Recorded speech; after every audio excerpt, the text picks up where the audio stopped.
Hi everyone, today I'm going to do a quick video to share with you the effects of CPF measure on the HDB loan LTV or loan to value limit. So I'm going to explain what is it all about, and then I'm going to show you an example to see how you can calculate out or show you what your prorated LTV amount with, okay?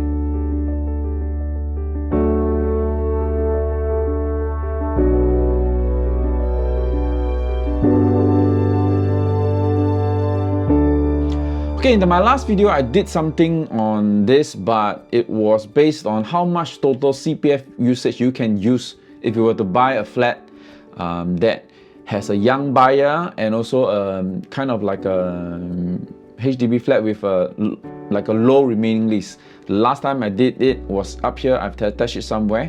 So the same measure, in fact, will affect also your HDB loan limit. So what is the loan to value limit? Loan to value limit basically refers to how much you can loan up to the valuation of the property. So when you take a HDB loan, you can go up to 90%, okay? But there is a requirement. For example, if the age of the youngest buyer and the age of the remaining lease of the flat is less than 95 years, this will affect your loan to value. So it will not be at 90% anymore. It will be prorated. So this proration has a formula, and I'm going to share that later in an example.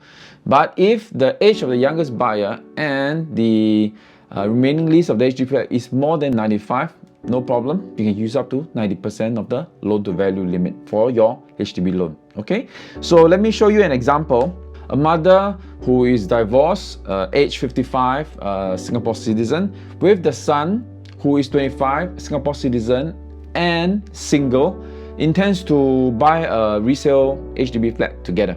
For example, now the HDB flat has a remaining lease of 65 years old.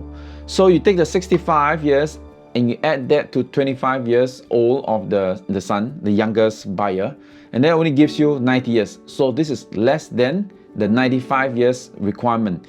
So it does not meet the criteria. The LTV will not be 90%, but instead will be prorated accordingly. So the LTV is multiplied in this way. You take 90% multiplied by the remaining lease of flat minus 20 years, divided by 95 minus the age of the youngest buyer minus 20. Therefore, using this calculation, the prorated housing loan limit will be 81%. So again, I've attached some links here. So if you want to know what is your exact or prorated LTV, you can apply LHLE with HDB to find that out.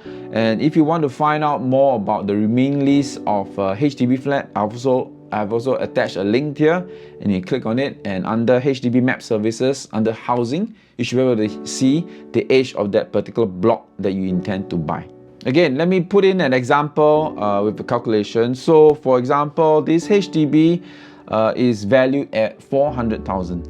So the deposit that you will give upfront will be up to 5,000. And the HDB loan, if it was going to be prorated, it will be at 81% because I'm using the same example, the same age, the same scenario as the previous explanation. Then the loan will be 324,000. So the balance down payment will then be 71,000.